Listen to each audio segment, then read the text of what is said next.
Olá, Porto Velho, querida e amada capital simpatia. Olá, você de todo o grande estado de Rondônia, que me dá o privilégio da sua audiência. Eu sou Benito, esse é o nosso conteúdo Amazônia e estamos juntos com você, mais uma vez, para encurtar a distância. Levar até a sua casa informações que são agregadores de valor. E para que tudo seja melhor, a primeira coisa é sempre evocar aqui aí, sobre todos nós, as bênçãos e a presença de Deus.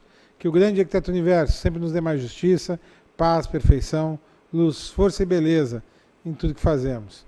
Afinal, com quem Deus anda, nunca anda só e sempre anda bem.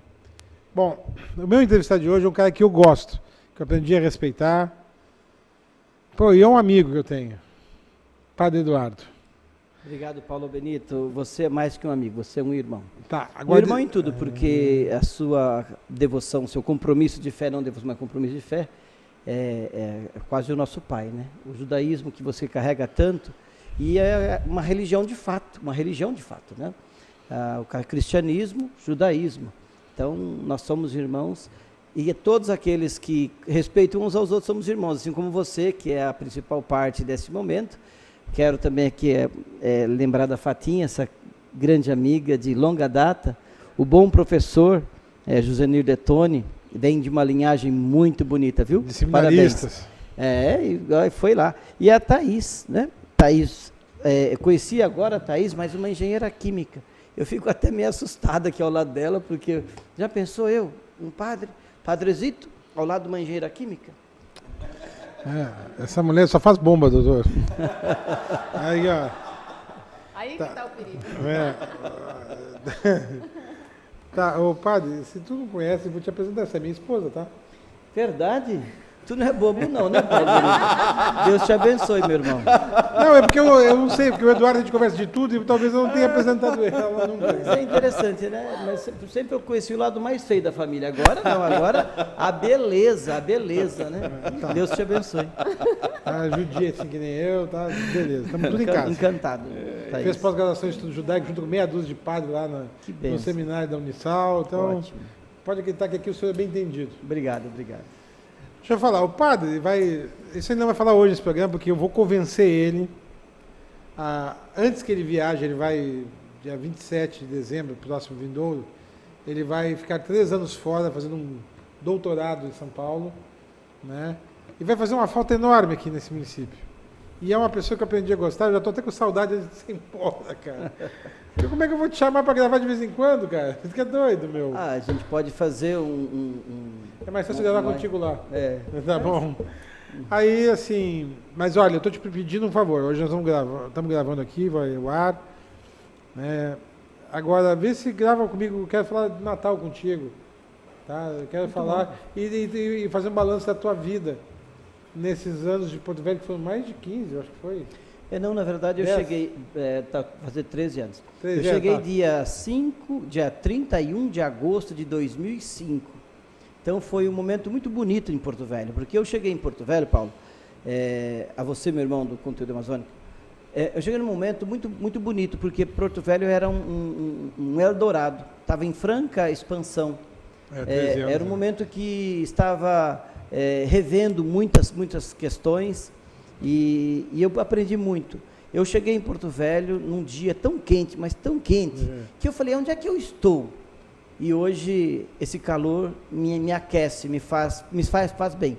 Vou sentir falta dessas brisas que aqui em Porto Velho só tem aqui. E é muito gostoso. É um bafo quente. Eu cheguei para fazer um trabalho junto ao Tribunal Eclesiástico, a convite então do nosso irmão maior, Dom Moacir Greck, hoje arcebispo emérito, e vim conhecer também as comunidades. Não era padre, aos pouquinhos eu fui conhecendo a igreja, fui conhecendo, as pessoas foram me conhecendo, até que em meados de 2016 veio uma possibilidade de convite, fiz o pedido, foi aceito, fui ordenado dia 26 de agosto de 2006, eu fui ordenado diácono, e dia 8 de dezembro, agora vai fazer 12 anos, eu fui ordenado sacerdote. Bem ou mal, não sei. Eu só sei que minha vida é colocada para essa atividade que é servir a Cristo em cada pessoa que a gente vai encontrando ao longo da nossa vida. E nisso a gente também vai se envolvendo em várias outras ações que são necessárias para chegar até as pessoas, né? Tá, olha só. Tu vai vir só para falar da tua trajetória e do Natal. Do Natal, muito nos importante. próximos dias. Estamos aí, Não, tá chegando. hoje não. Hoje é outra conversa. Ah, sei. Hoje é outra conversa. Não, eu vou aproveitar, vou deixar um programa com você para posteriori. E a saudade que vão sentir de ti ali na comunidade? A tua é a... Nossa Senhora do Amparo. Nossa Senhora Bem do Amparo. melhores, viu? Eu tenho consciência disso. Quando a gente se ordena sacerdote, a gente coloca as duas mãos dentro da mão do bispo. Ele é o ordinário. E nesse momento a gente diz assim, ele pergunta, você promete obediência a mim e aos meus sucessores? E aí você responde por consciência, sim ou não. Sim, pode comungar com a igreja. Não, então não caminha com a igreja. Você é livre para isso. Esse momento é um momento livre. E tem que ter consciência desse ato. E eu falei sim com consciência, falei sim com convicção daquilo que estava fazendo. Então eu digo para você, a coisa mais gostosa que tem, mas não fácil, é obedecer. Foi me oferecido esse doutorado, tem coisa mais difícil de aceitar? Nada. Falei, estou indo, pronto. Aí a paróquia, eu aprendi a ser padre na paróquia Nossa Senhora do Amparo. Então, quando eu cheguei naquela comunidade, eu percebi que eu já os amava antes. Antes de eu chegar lá, eu já amava aquelas pessoas. Porque se eu vivo por elas, eu estabeleço a minha família naquela comunidade. Agora a gente sai, outro padre chega, e eu tenho convicção que ele é melhor que eu. Ele é pastoralista, quem vai para a paróquia Nossa Senhora do Amparo é o padre Geraldo Siqueira, ele é da região, ele é mineiro, porém viveu aqui, passou pelo seminário aqui, a família dele é do Acre, e ele é muito capaz, quando eu cheguei aqui, nós tivemos uma amizade bonita, ele estava numa paróquia chamada Nossa Senhora do Rosário, aos pouquinhos ele se tornou o coordenador de pastoral da arquidiocese, muito organizado, muito sensato. Depois ele ganhou o seminário, foi reitor do seminário maior, João 23, hoje Dom João 23, e quando ele sai do seminário, ele me faz sucessão à Rádio Caiari, onde eu estava durante alguns anos, eu fiquei na Rádio Caiari como direção. Nesse momento que ela migrava para a FM, então mudou também tudo, inclusive o diretor, que eu saí, e graças a Deus ele entrou, vem fazendo um trabalho bonito. Agora eu saio da paróquia e quem vai? Também ele vai me fazer sucessão. Aí ele vai ficar com a paróquia, a Rádio Caiari, a qual eu estava. Isso me dá muita alegria, muita segurança, porque é alguém que vai somar com essa realidade eclesiástica em Porto Velho. Então, a saída, para mim, é sempre algo necessário. Nós precisamos sair. Quando está muito confortável, nós precisamos se mexer e se fortalecer para uma nova missão. Até para ser bispo um dia daqui, né, professor? Eu acredito que não. Se convidado for, eu não aceito. Eu espero não aceitar. Só se for por obediência, aí sim. Mas caso contrário, não. Ainda bem que tem obediência lá, né? Tá certo. Tá. Vocês já saudaram ele ou não? Ainda não. Então pode começar por você. É uma alegria, Padre Eduardo, recebê-lo aqui no dia de hoje. Eu ainda não tive essa oportunidade de conversar com o Padre. E que bom que vai ser aqui na televisão, Padre, para falar da igreja, do papel dela, do futuro dela. Muito me interessa saber seu posicionamento sobre essas coisas. Então seja muito bem-vindo ao programa. Obrigado. Quero saudar meus colegas de bancada, né? A Fatinha, a Thaís, agradecer o Benito, saudar o Eudes e, sobretudo, saudar você de casa que acompanha o programa Conteúdo Amazônia. Fatinha. Bem, inicialmente eu quero agradecer aí a presença do Padre Eduardo, né? A gente conhece há muitos anos, ele chegou em 2005, né? E nós estávamos à frente lá na Secretaria de Educação do município e já iniciamos parcerias com a igreja, né? Para que pudéssemos inserir crianças nas escolas, Foi né? um tempo interessante, né, Fatinha? Foi. Brotava menino do chão, né? Então, como tinha menino naquele período momento. em que Rondônia estava no auge da construção das hidrelétricas do Madeira, então, com certeza, menino brotava de todo lado. Então, a gente já conhece o seu trabalho, seja bem-vindo ao programa, né? Falar aí, eu acho que o tema que Joseni puxou é um tema extremamente relevante, a gente precisa ouvir um pouco de quem está dentro da igreja, como é que vê esse Brasil, né? Essa forma que a gente vem aí, que o povo vem buscando construir para esse Brasil. E cumprimentar o Joseni, a minha amiga Thaís, e também o Benito, e você de casa, que está conosco mais um dia no programa Conteúdo Amazônia. Ó, Thaís, já falou com ele? Não. Vai lá. Realmente o Benito tocou aí numa boa lembrança nossa de 2017. Passamos 2 anos em São Paulo, no colégio, na Faculdade Dom Bosco, junto com um grupo de 6... É Unisal, né? Da Unisal, que é do mesmo salesianos, grupo, né? Salesianos, É que Dom Bosco é a escola aqui. E passamos em São Paulo com 6 estudantes, né, que estudam lá junto da Unisal, que são futuros padres. Um até foi ordenado durante esse curso. Bacana. Que a gente fez de pós-graduação. Acredito que ele deva ser o mais novo, porque ele tem 23 anos. Né? E foi muito bacana aprender com eles e discutir. Muito aplicados. Muito aplicados, uma discussão... Aprender hebraico mais rápido que eu. É verdade, eles têm um tempo maior de estudo, então realmente eles se dedicaram, foi fantástico. E ainda gostaria de ver a tese, o TCC deles, que deve ter sido também com os temas que foram discutidos. Acredito que eles devem ter feito brilhantes trabalhos. E a vocês de casa, muito obrigada pela audiência mais uma vez. Tá, eu vou chamar a vinheta e a gente vai começar a conversa propriamente dita, tá bom? Muito bem. Por favor, Eudes, nossa vinheta.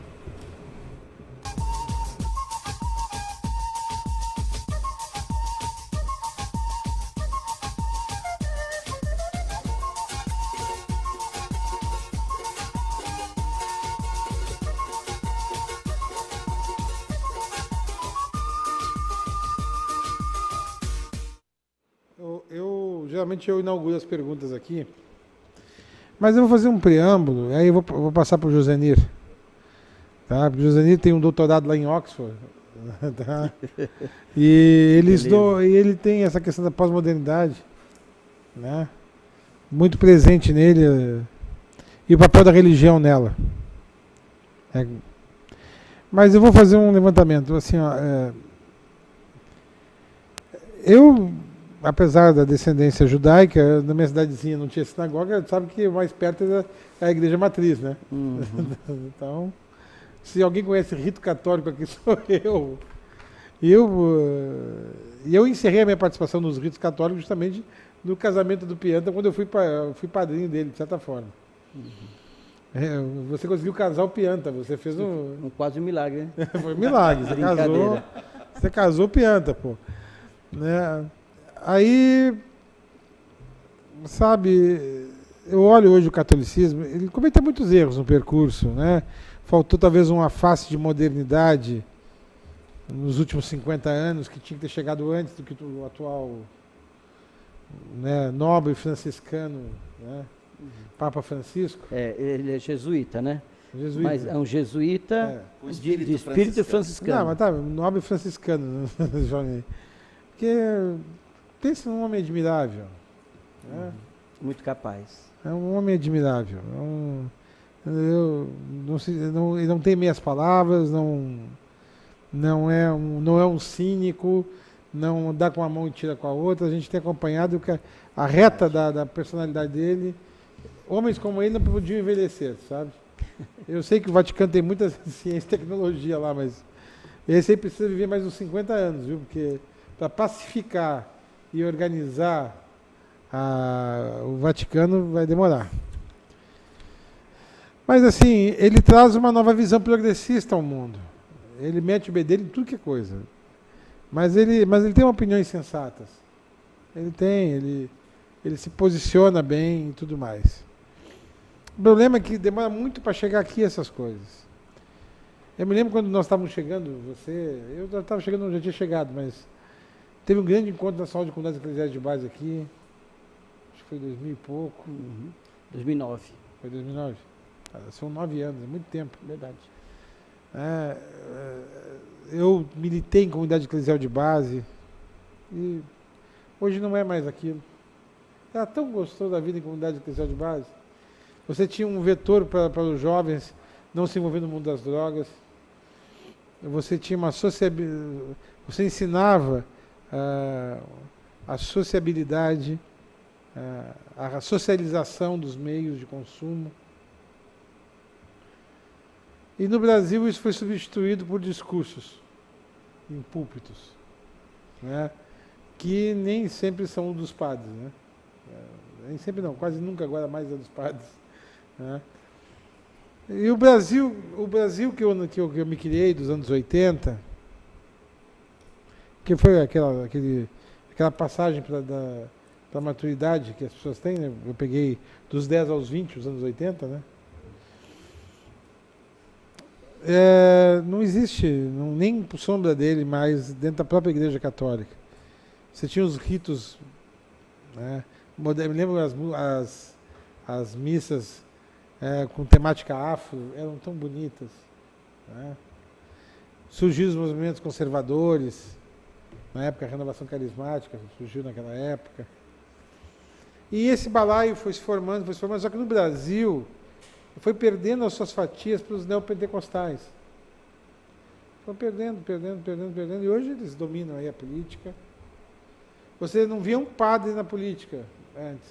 É raro mesmo. Hoje você vê o quanto era democrático o seio católico. Eu só estou preambulando, viu, as perguntas, vou deixar para ti, viu, doutor? Por exemplo, a Igreja Católica e Carnaval. A Igreja Católica não tinha problema nenhum com Carnaval, ela tinha recomendações. Verdade. Ela tinha recomendações. Porque era uma festa popular, ela respeitava. Ela respeitava como uma expressão cultural do povo que ela guiava. Ao contrário de dizer, isso não presta.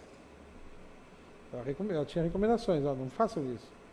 E ela servia, inclusive, de base para a quaresma, para tudo que vem depois, né? Aí você vê, você tinha esse equilíbrio, assim, por mais que às vezes a Igreja Católica se somasse com setores muito conservadores, você tinha um certo equilíbrio, assim, de manter uma sociedade com os direitos humanos. Se posicionou contra a Igreja Católica, a tortura, né? A Igreja Católica sempre foi do tipo, nunca disse bandido bom era bandido morto. Pelo contrário, lembrava que Jesus, pela teologia, foi crucificado entre dois bandidos, né? E que foi condenado à morte de maneira, né, segundo a teologia cristã, foi condenado à morte até injustamente por um crime que em tese não cometeu.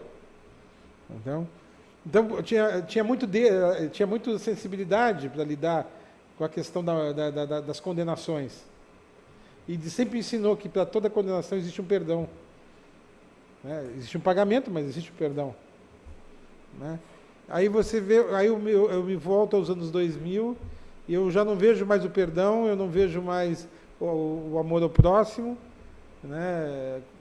Outra coisa que aprendi, né, no convívio com essas pessoas, foi de que as pessoas têm o direito de errar e que a não violência, ela é mais forte do que a violência, porque a violência é um momento, a não violência uma condição que se estabelece pelo exemplo.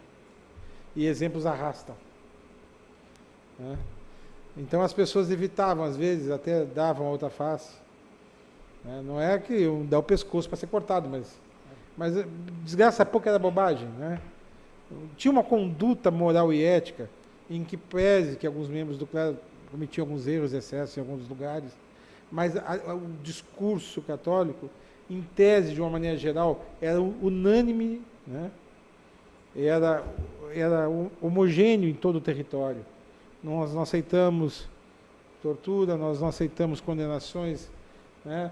Nós pregamos que as pessoas tenham uma vida mais modesta, porque a opulência demais não leva a lugar nenhum, porque da vida nada se leva. Uma vida, sabe? Apesar que são coisas assim que aí de repente foi começando a se inverter essas histórias, né? Porque a Igreja Católica só prega a pobreza. Não, elas pregam a humildade, né? Aí os os homens da autoajuda começam a dizer que isso é um dano, né? Porque as pessoas todos têm direito de ser ricos. Não, todos têm direito de ser ricos, né? Porque perante Deus somos todos iguais, apesar de no céu não existir uma igualdade, mas aos olhos de Deus, em tese, somos todos iguais. Então, eu me criei nesse universo, e hoje eu vivo num lugar em que, em tese, segundo o IBGE, a maioria ainda é católica, mas a próxima maioria que vem vindo atrás se faz maioria no berro, e ela não ensina dessa forma que eu aprendi, inclusive na Torá. Tá? Então, eu estou te falando assim, eu vivo assim, eu olho para esse mundo e não reconheço às vezes. Eu não reconheço quando eu aprendi também junto à convivência católica, porque a minha cidade só tinha, no sul do Rio Grande do Sul, tinha muito católico, né, 95%, a respeitar o cidadão de outra etnia como igual, porque era filho de Deus do mesmo jeito. Né? Não era medido por arrobas. Não funcionava assim. Então, eu vivia esse momento. Dentro das comunidades eclesiais de base, eu aprendi também isso. Né, que o meu direito vai até o do outro e que liberdade de expressão vai em respeitar a expressão do outro também. Desde que ele ouça a sua, vocês podem dialogar e buscar, quem sabe, uma dialógica, dentro da dialógica, a dialética. Bom, isso foi o que eu ouvi e não é mais o que eu vejo. E eu vejo que a Igreja Católica continua a mesma, ela não redou um pé dessa linha, mas parece que cada vez tem menos pessoas para ouvir. E por que chegamos nisso, padre? A hora que você quiser que eu fale, você fala. Tá? Não. Eu estou deixando, eu não sei até onde você vai. Né? Não, agora é para você. As primeiras vezes que eu vi, eu também ficava esperando a Eu falei, deixa. será Tá, que mas eu agora é a sua deixa. posso falar então? Agora daqui para frente é com você. Tá bom. E depois é com você, aí vamos distribuindo. Muito bem. Olha, uma coisa é muito importante para nós, é saber qual é a finalidade da religião. Qual é a finalidade da religião? A pessoa ficar rica? Ficar pobre? Inteligente? Qual é a finalidade? Salvar almas. Essa é a finalidade. Toda religião, a palavra religião já traz esse contexto de religar. Ligar a pessoa a Deus, Deus a pessoa. Ah, mas nós podemos ir a Deus sem a religião? Pode. Se você consegue ter uma ascese muito boa, a gente não domina Deus, nós somos instrumentos de Deus. E nesse contexto, a igreja ela é alicerçada por homens. Quando você fala de Papa Francisco e o avanço de uma mentalidade progressista, na verdade, o que o Papa Francisco faz? Qual é o critério dele para a humanidade, para a Igreja Católica em si e para todas as pessoas? Ele parece revestir-se da pessoa do Cristo, como Paulo fazia. Já não sou eu que vivo, é Cristo que vive em mim, diz Paulo. E o Papa Francisco, ele vai se aproximando dos valores da pessoa do Cristo. Eu lembro aqui nesse contexto um personagem muito interessante e muito rico para a gente lê-lo, muito capaz de transformar vidas, Mahatma Gandhi. Mahatma Gandhi, em certa ocasião, ele tendo conhecido o cristianismo, e ele era hindu, ele diz: me apaixonei pelo Cristo, mas me envergonho um pouco dos cristãos. Porque isso é importante para nós revermos. Nós somos cristãos de quê? Muitos que se dizem católicos, evangélicos, qual é a vivência disso? Quando nós vemos um país alicerçado em corrupção, e é geral, não é esse partido ou aquele partido, tá? Quando nós vemos um empresariado com as suas dificuldades, que é normal, não deveria. Quando nós vemos famílias destroçadas, isso quando se torna família, porque por vezes as pessoas têm ficado e têm gerado filhos no ficar, então não chega a constituir família. A criança, ela forma uma família a partir da composição que é possível, com vô, com tia, e pronto, e assim vai. Então, dentro desse contexto, nós falamos de religiosidade. É simples? Não é simples. Por quê? Porque os valores vêm mudando muito rápido, os princípios vêm mudando muito rápido. Quando nós falamos, olha, nós temos que avançar, é verdade, mas baseado em quais princípios, em quais valores? Cadê a ética? Cadê a moral? Lembrando você que está aí em casa hoje, que bom que você está ouvindo o Padre Eduardo, a ética são os nossos valores, aquilo que nós acertamos. Olha, o que é correto, o que não é correto. Eu falar mentiras, eu enganar pessoas, eu não usar do que não me pertence, isso são valores éticos. Agora, a moral é a conduta, o que nós fazemos. Então, cada vez mais, dentro daquilo que se fala de religiosidade, é que vai se tornando muito difícil. Quando nós falamos de rito, que a Igreja Católica, hoje ela vai perdendo fiéis por causa de rito.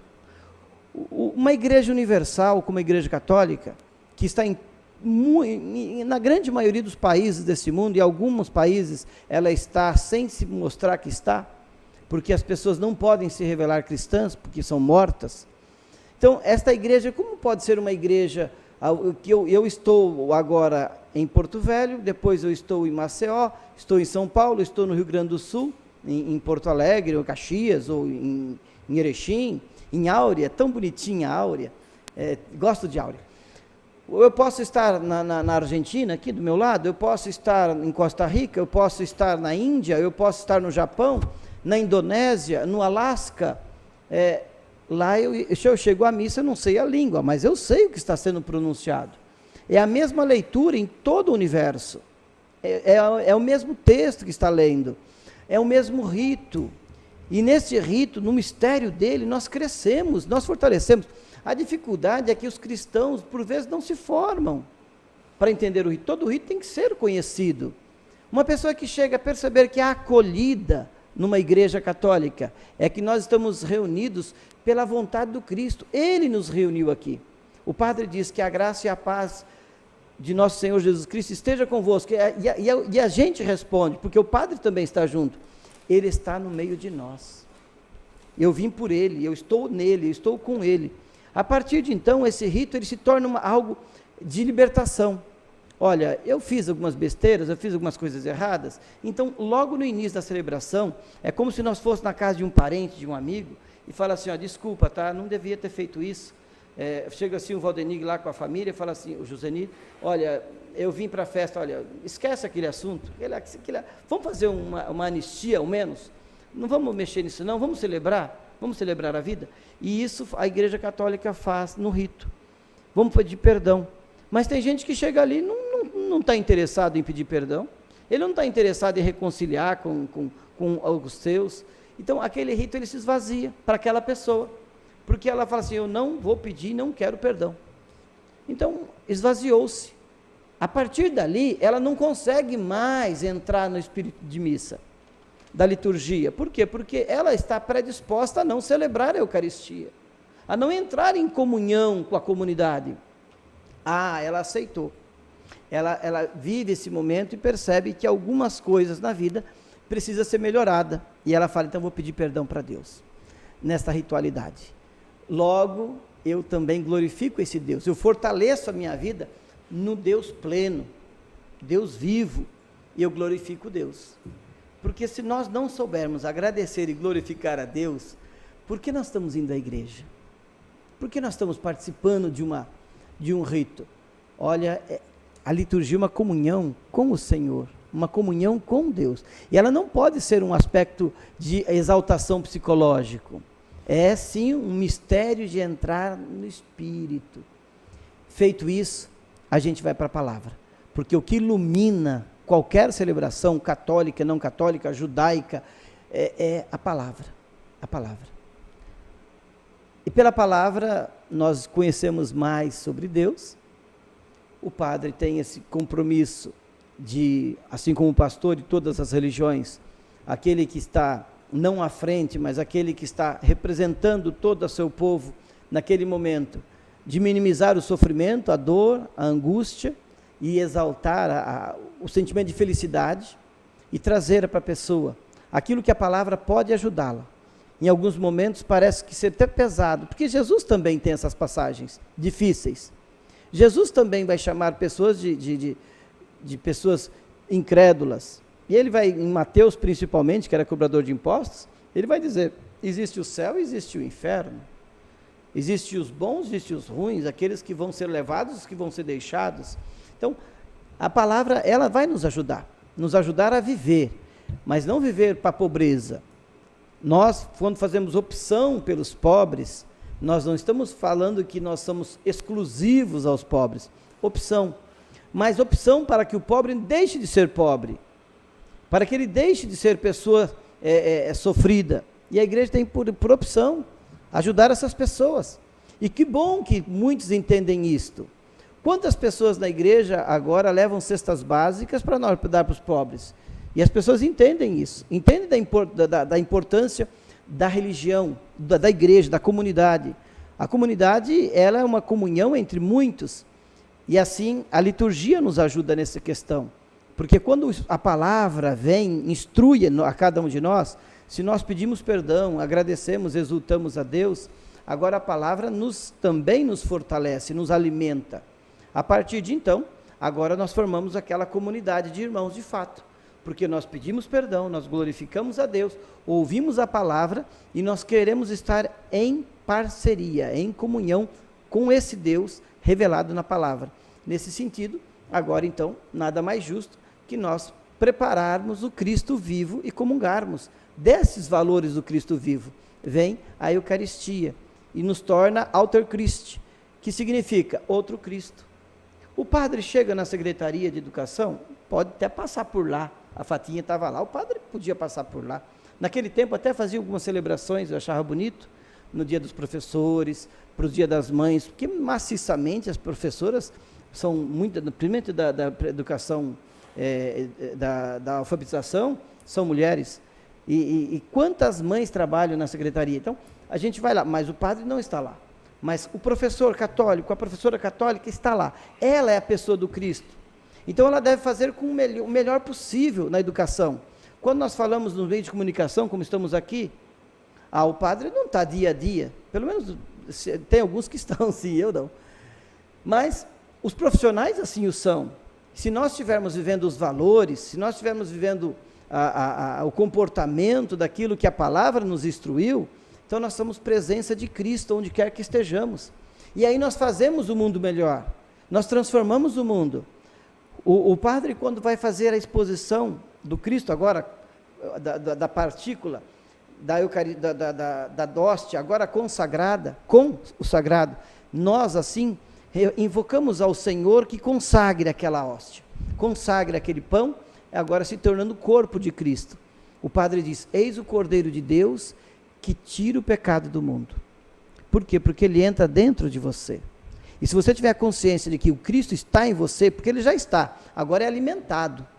Alimentado. Você é alimentado e ele se torna alimentado. Porque ele diz, comei, tomai e comei de mim. Eu sou o pão da vida. Quem come deste pão viverá eternamente. Ele diz isso. Então, toda a Eucaristia, nós vivemos este momento extraordinário de Cristo ser alimentado e nós alimentados nele. E ele faz parte da nossa vida. Nesse sentido, cabe a nós dizer o quê? Eu estou deixando ele ser fortalecido?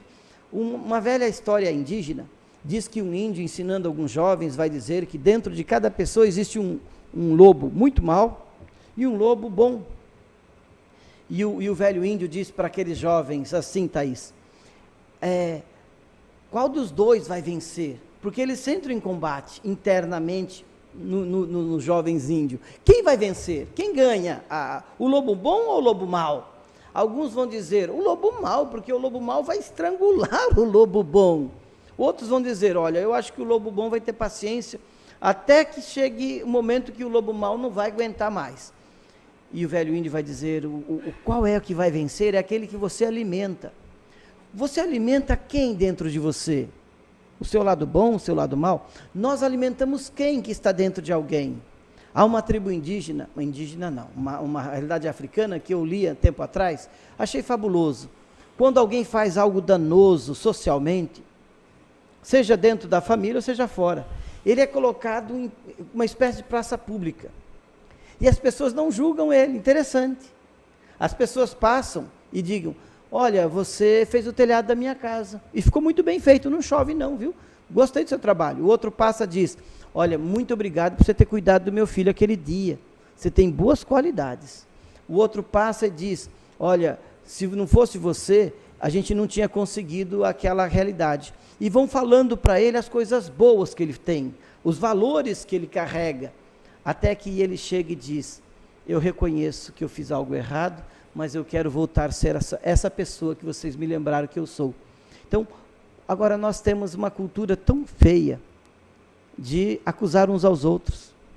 Quem mais tira a gente da igreja são os fiéis. O padre faz um esforço tão grande, para manter comunhão, aí chega alguém e fala: isso aí não vale nada. Olha só, como é que ela tem coragem de entrar na fila de comunhão, de tomar a Eucaristia? Então, são julgamentos que empobrecem, estabelece que ali aquela pessoa não entrou na comunhão com Deus, aquela pessoa não envolveu-se na graça de Deus. De qualquer maneira, quando nós estamos falando desse contexto, eu estou dizendo, a igreja não pode ficar mudando de acordo com o que a sociedade muda. Uma realidade é dentro do nosso culto, dentro da nossa expressão de fé. Outra coisa, outro contexto, é o mundo em que vivemos, porque nós vivemos, enquanto igreja, dentro de um mundo político, econômico, cultural, mundo social, que ele tem vários contextos, e nós estamos dentro desse contexto. Padre Eduardo. Ah, sim, Joseni, perdão. Nesse sentido, não, eu queria pegar esse gancho aí. Eu vi que o senhor estava explicando as 4 partes da missa, falei, não vou me meter, deixa chegar nos ritos finais lá, né? Não chegou, está na Eucaristia. O Senhor esteja convosco, pronto. Mas aí, o senhor falou dessa relação da igreja com a sociedade. Claro. Gostaria de aproveitar o gancho para fazer uma importante pergunta. Importante por quê?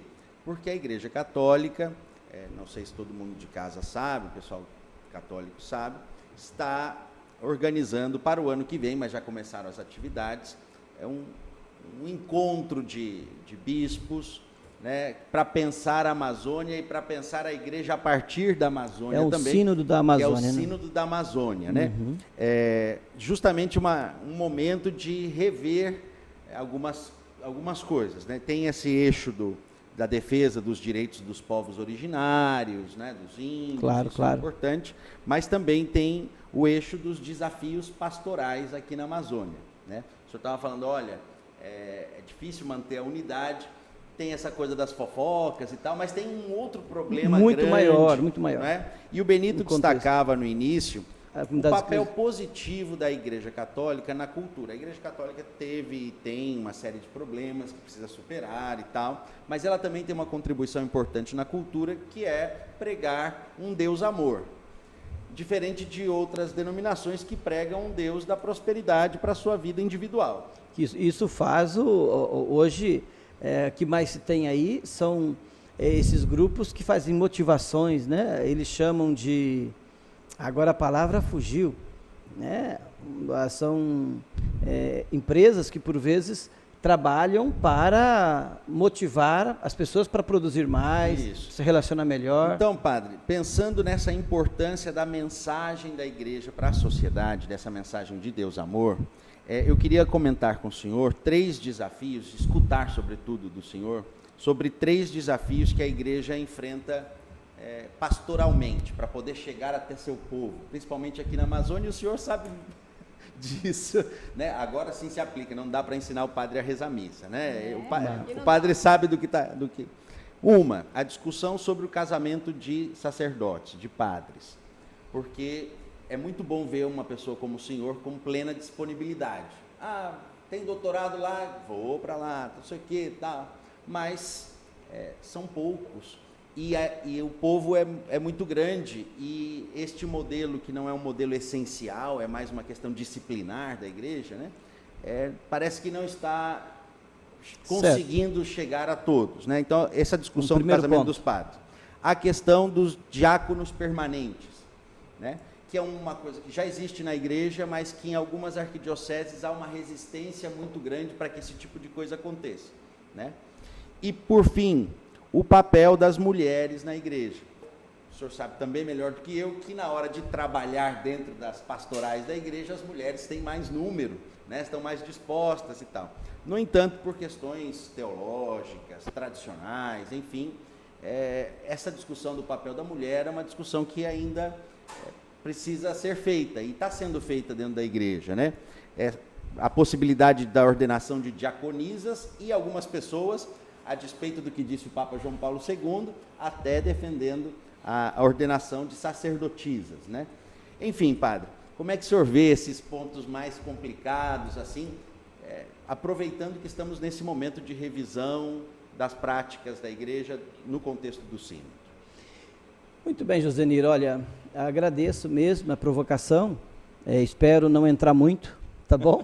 Deixa eu te dizer, a gente fez as mesmas perguntas pro Dom Roque aqui, viu? Fica tá tranquilo. Joia. Então já estão respondidas, né? Que bom, não preciso dizer nada sobre a respeito. Tem muita gente que não assistiu não aquele assistiu, programa. aí vai... Vamos escutar a voz do padre Então Eduardo. eu preciso saber o que o Dom Roque falou, porque ele é o meu arcebispo. Eu não posso dizer algo que contradiz aquilo que ele mas falou. ele- E eu não ele- assisti. tá eu vendo tinha que o ter problema passado de não para eu. assistir o programa, Tinha que ter padre? passado Olha para só. eu. Mas bem, primeira coisa, essa questão do sínodo. Ninguém melhor que o próprio Dom Roque, ele foi bispo ali em Roraima, Boa Vista. Ele enfrentou aquela dificuldade grande que houve entre o pessoal dos arroz lá, os arrozeiros, segundo tem informações que eram terras indígenas, enfim. E ele aqui em Porto Velho, ele mantém essa informação muito ávida, porque ele é o bispo referencial aos povos indígenas. Então ele conhece a Amazônia, ele sabe E quanto ao sínodo, eu acredito que o sínodo tem aí um olhar do Papa com muito carinho, e também foi criado aqui na Amazônia um instituto, a qual quem presidia esse contexto é o Dom Cláudio Umes, que foi arcebispo de São Paulo e cardeal. A Repan. O Dom Cláudio sempre teve um acesso muito grande com o Papa. Eles são amigos pessoais de longa data. Então eu acredito que a própria Repan tenha ajudado a provocar a vontade, o desejo do Papa fazer um sínodo na Amazônia. Então isso é o que eu penso. Não significa que possivelmente seja. Eu penso porque o Papa ele precisa também estar motivado, como qualquer dirigente de grupos. O Papa é o nosso superior maior. Então, pessoas boas assessorando, isso ajuda. Dom Cláudio, penso eu, que tenha, junto à Repan, provocado essa necessidade. Uma vez feito, os bispos da Amazônia estão sendo convocados para alguns encontros. O último que aconteceu agora foi semana passada em Manaus, a qual vem se discutindo alguns assuntos. Entre esses assuntos, de fato, é a presença da igreja na Amazônia. E uma igreja que possa manter os povos tradicionais, uma igreja que possa fortalecer o fomento de religiosidade, mas uma religiosidade a qual consegue dialogar com todos esses contextos que nós temos já na Amazônia. Tem povos na Amazônia com culturas que devem ser respeitadas.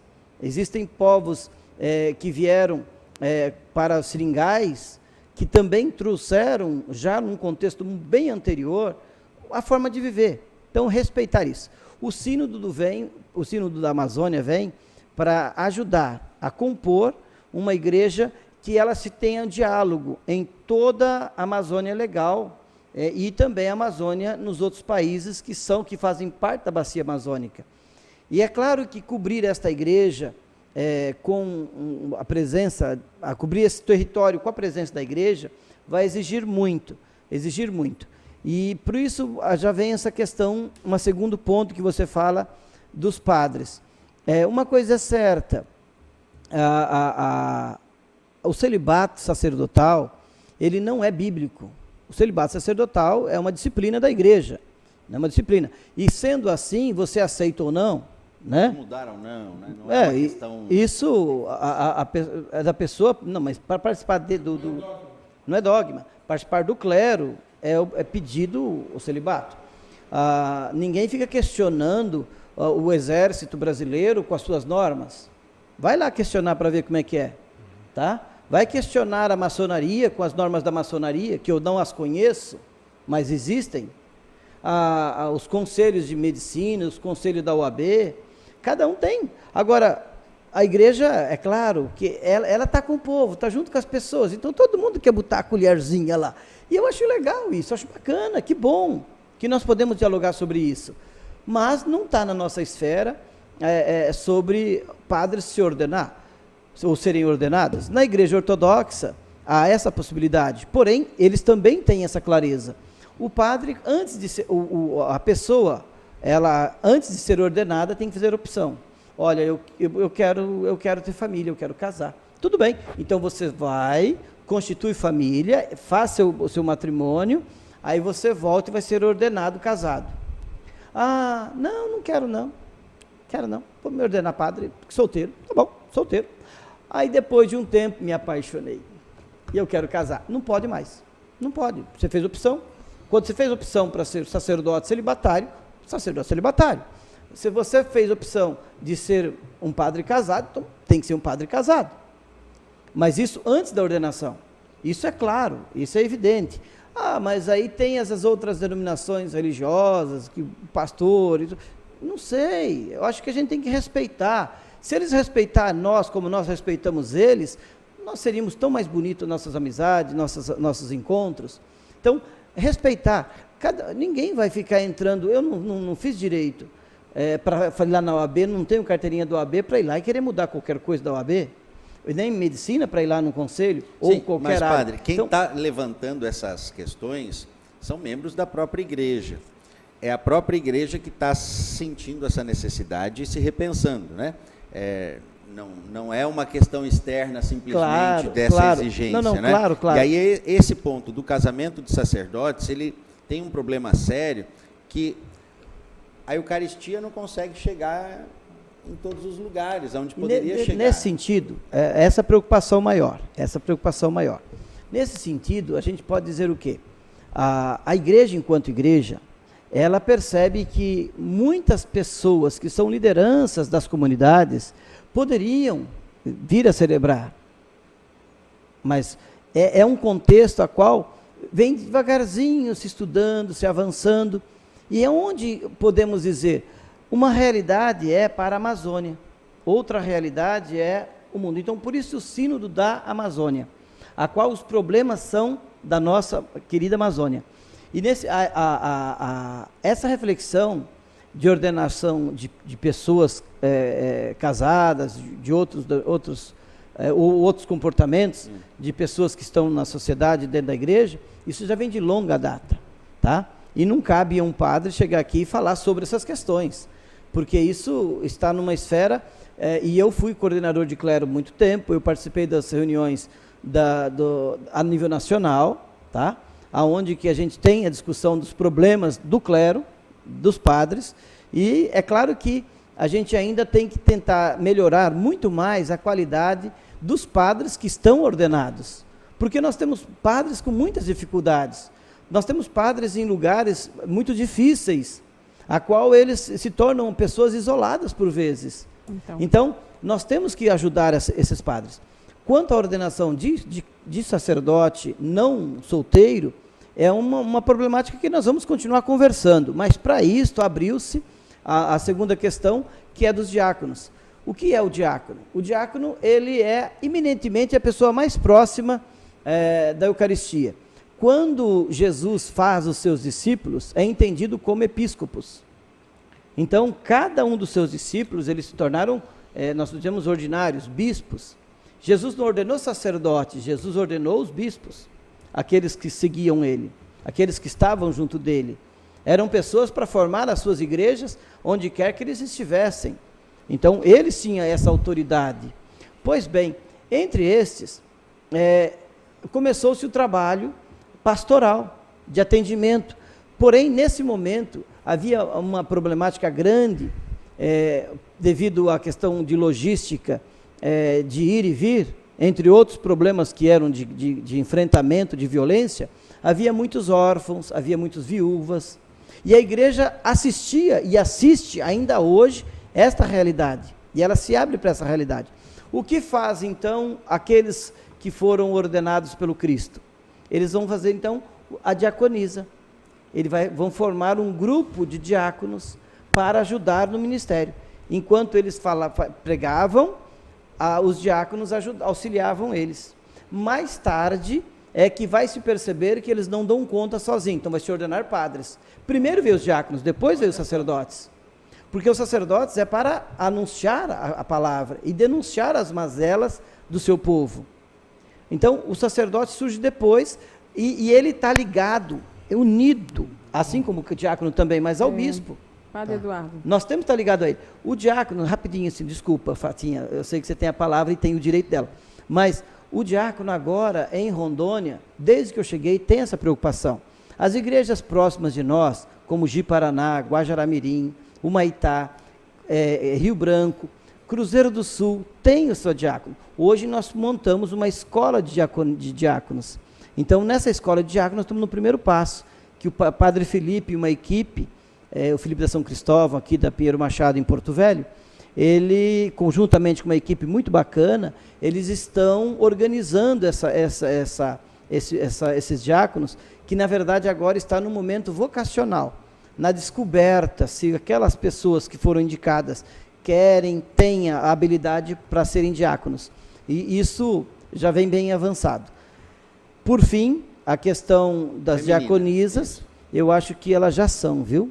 Com todo respeito, viu? As mulheres, elas são expressão de amor de Deus, expressão máxima nas comunidades. Elas celebram. Nós temos ministro da palavra, ministro da Eucaristia. As minhas ministras da palavra são verdadeiras diaconisas, porque elas celebram, elas colocam a presença de Deus para aquelas pessoas. Eu queria até citar nomes, mas não posso fazer isso. Então, as mulheres vivem no seio da igreja, elas são expressão do amor de Deus na igreja, e isso também nas casas delas. O que nós podemos dizer? A questão da ordenação de mulheres, pode acontecer, e eu não vou dizer se eu sou a favor ou sou contra, porque aqui não é questão de ser a favor ou contra, é dizer a necessidade que temos e o que elas podem nos ajudar, ou o que elas podem fazer complemento. Então, nesse momento, a igreja não tem ainda nenhum posicionamento a respeito da ordenação de mulheres. Ainda, né? Ainda não tem esse posicionamento. Deixa eu falar. Ela quer falar, a Thaís também, e vou ter que chamar o intervalo comercial. Os anglicanos, que foi a primeira rescisão dos católicos, têm a reverenda, né? Tem a reverenda. Né? Que é os luteranos também têm as reverendas. Então, que é a versão feminina. Uhum. Com mesmos poderes, plenos. Sim, claro. Fatinha, faz um comentário rapidinho aí, que eu vou chamar o intervalo e ele responde tudo depois. Eu queria só, essa questão das mulheres, eu sou suspeita para falar, né? Porque elas fazem, elas são maravilhosas, como também lá na maçonaria. Maçonaria, mas não tem o reconhecimento, né, como tem os homens. Então, isso para mim é meio complexo. Eu acho que precisa avançar muito a igreja e a maçonaria também. Mas, assim, eu acho que a gente precisa avançar, eu acho que a gente regrediu, o Paulo falou lá no início, das comunidades eclesiais de base, da participação social nossa, da preocupação com o outro. E aí o senhor trouxe assim, hoje eu já consigo entender, o povo já consegue compreender, que precisa ajudar, vai lá e leva uma cesta básica. Mas não disse assim. Não, eu estou... Espera aí você está colocando coisas que não é. Né? Os fiéis apresentam cestas básicas e nós temos pessoas preparadas a assistir os que estão com necessidade. Primeira coisa é o alimento, é claro, mas junto com o alimento nós vamos às vezes oferecer saúde, nós vamos tentar ver a questão de empregabilidade. Então, uma coisa, quando eu disse, nós não somos distribuidores de cesta básica, porque nós somos assistente social. Eu não disse isso. Né? Nesse sentido. Tá bom, desculpa. Não disse isso. Eu estou dizendo assim, o fiel, na verdade, ele precisa superar isso, né? Essa coisa do doar alguma coisa é sinal de que realmente eu sou um bom cristão, né? Que eu estou entendendo o problema do outro. Então, é nessa reflexão que eu também quero fazer. Que é muito pouco. Que para mim é muito pouco. Né? Eu sinto que a igreja regrediu nesse sentido, sabe? E isso a olho nu a gente percebe, que as pessoas, e isso não é só por causa da igreja, não é culpa da igreja, é em função de todo uma questão de como está sendo construído as relações sociais, né? Então, eu acho que a igreja tem um papel importante de avançar, de melhorar nisso. Agora, esse é o grande desafio. Calma. E padre, você achou que o pessoal ia puxar o saco aqui? Olha só. Mas eu acho legal, eu gosto assim. Nesse sentido, nessa mesma linha, acho que a Fatinha pensamos na mesma, né, mesma coisa. Eu acho que acredito que, você disse lá no começo, né, existe a ética, o caminho seria a moral, e que nesse meio do caminho as pessoas, elas se desviam, né? No judaísmo isso é muito forte quando a gente fala de techuvá, né? Que na verdade é o retorno, não sei se a melhor tradução é resiliência, o arrependimento, né? Então eu acho que isso está faltando, exatamente. As pessoas, às vezes, elas estão no caminho, elas acham que estão no caminho certo, mas existem os desvios, né? E elas estão esquecendo de voltar, Se arrepender. de se arrepender, de fazer É, a tem a techuvá. consciência que errou, mas tu não te arrepende. Não te arrepende? E aí a coisa, na verdade, não, Tipo, o ela tempo não apaga. progride, ela não avança. A gente tem a falsa impressão que ela melhorou, mas não. Falta ainda o nosso arrependimento inicial, né? Voltando ao início, no recomeço. Tá. Eu vou chamar um intervalo comercial que é bem rápido. Quando voltar, a gente conclui e tu respondendo todo mundo, tá bom? Tudo bem. Jogo rápido é num lá. Outro cá.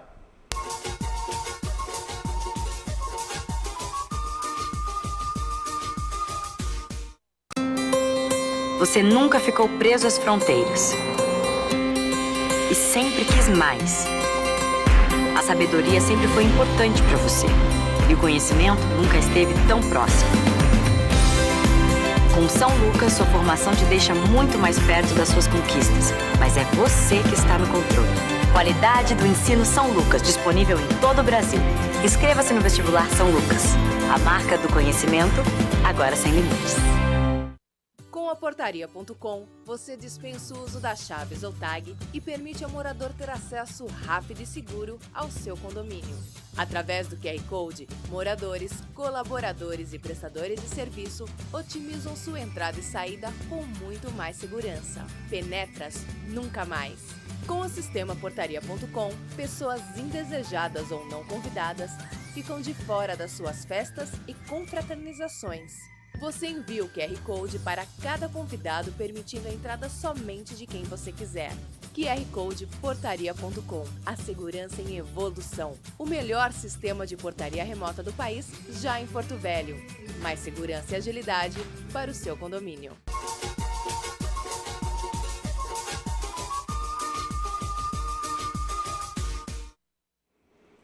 Padre, você tem 2 minutos para responder a mulherada.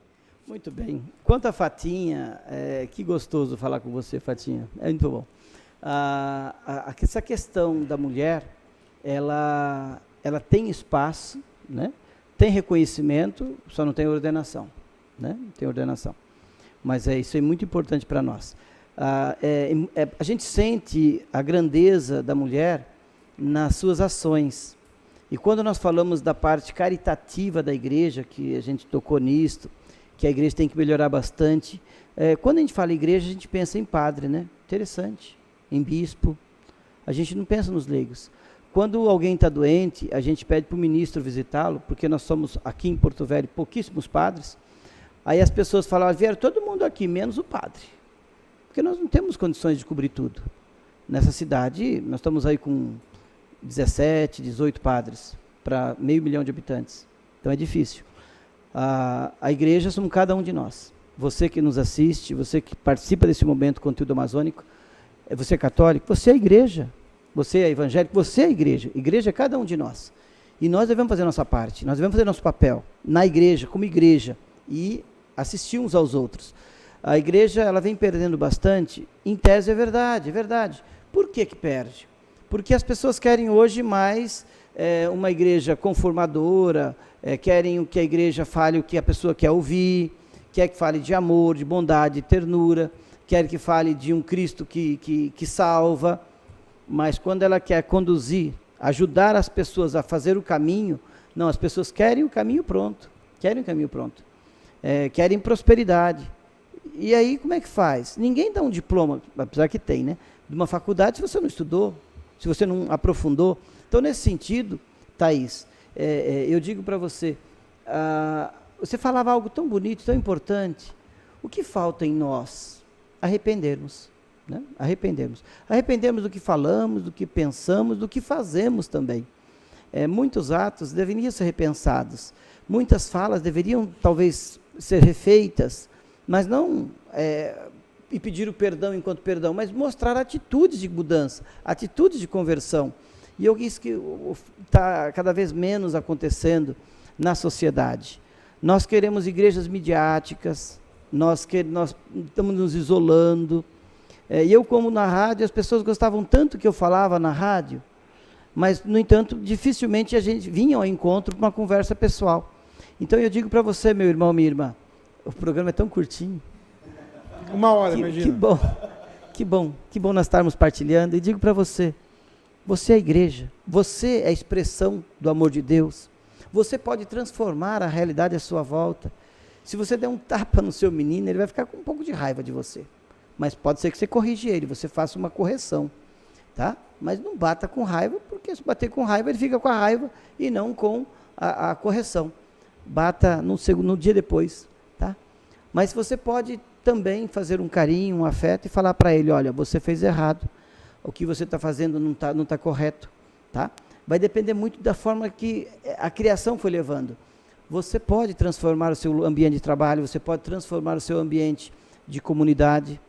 Então, que Deus te abençoe, Deus te fortaleça, Deus estabeleça em você a presença do seu Filho Jesus Cristo, porque é pelo Cristo que nós salvamos. As pessoas dizem, a igreja adora imagem, é inocência, é ignorância. A igreja adora, católica, Deus Pai, Deus Filho, Deus Espírito Santo. Essa igreja, ela faz adoração. As 3 pessoas da Trindade. Maria, amamos e temos carinho, e as imagens é a história da igreja com mais de 2000 anos. Tá? Obrigado pela presença de cada um de vocês aí, e eu peço a Deus que os abençoe. Em nome do Pai, do Filho e do Espírito Santo. Amém. Entrego ao Paulo Benito e à banca. Tá bom, deem tchau assim, todo mundo junto. Tchau. Que o grande arquiteto do universo continue descobrindo a todos com sua luz, sua vida, seu amor, e eu te encontro aqui com certeza no próximo programa. Foi um privilégio ter estado com vocês. Até lá.